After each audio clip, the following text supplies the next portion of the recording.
की भागदौड़ भरी जिंदगी से तंग आकर राघव ने सोचा कि कुछ दिन गांव में बिताए जाएं। उसकी दादी का पुराना घर जो अब वीरान पड़ा था, उसे हमेशा रहस्यमयी लगता था। एक दिन उसने तय किया कि वह वहीं जाएगा, कुछ दिनों की छुट्टी मनाने। रास्ते में उसकी गाड़ी के टायर पंचर हो गए और उसे रात गांव पहुंचने में देर हो गई। गांव में पहुंचते पहुंचते रात के 10 बज चुके थे। चारों तरफ घना अंधेरा और घर की हालत देखकर राघव के रोंगटे खड़े हो गए। जैसे ही वह अंदर गया, उसे अजीब सी सरसराहट सुनाई दी। उसे लगा शायद हवा की आवाज होगी, लेकिन दिल में अजीब सा डर पैदा होने लगा।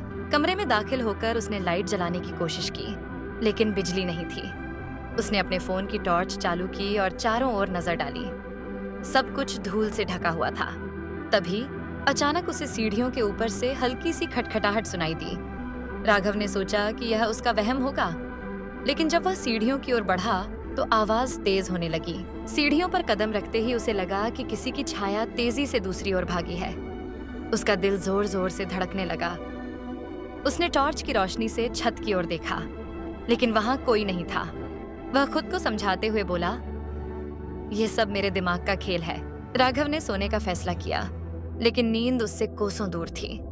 कमरे में हल्की खिड़की के पास की दरार से चांद की रोशनी छन रही थी। तभी दरवाजे के पास किसी के चलने की आवाज आई। राघव तेजी से उठा और दरवाजे की ओर भागा, लेकिन वहां कोई नहीं था। अचानक उसे घर के बाहर से किसी के चीखने की आवाज सुनाई दी। उसने खिड़की से झांक कर देखा, लेकिन कुछ भी नजर नहीं आया। वह दौड़कर बाहर गया, लेकिन चारों ओर सन्नाटा था। उसी क्षण एक बूढ़ी औरत की धीमी आवाज उसके कानों में गूंजने लगी। यह घर तेरा नहीं है, तू यहाँ क्यों आया है? राघव पीछे मुड़कर देखता है, लेकिन वहां कोई नहीं होता। उसकी सांसें तेज हो जाती हैं। वह घबराकर वापस घर के अंदर भागता है और दरवाजा बंद कर देता है। उसे समझ नहीं आ रहा था कि यह सब असली था या उसके दिमाग की उपज। तभी उसे फिर से सीढ़ियों पर किसी के चलने की आवाज आई। इस बार आवाज और तेज हो चुकी थी। राघव ने हिम्मत करके सीढ़ियों की ओर देखा। एक साया धीरे धीरे उसके पास आ रहा था। वह ठिठक कर खड़ा हो गया। उसकी आंखें साए पर टिकी रहीं। साया धीरे धीरे उसके और करीब आने लगा। राघव की सांसें रुक सी गईं, और जैसे ही साया उसके सामने आया, उसने अचानक एक चेहरा देखा। यह चेहरा उसकी दादी का था, लेकिन वो वैसी नहीं दिख रही थी जैसी वो बचपन में थी। उनके चेहरे पर एक डरावनी मुस्कान थी।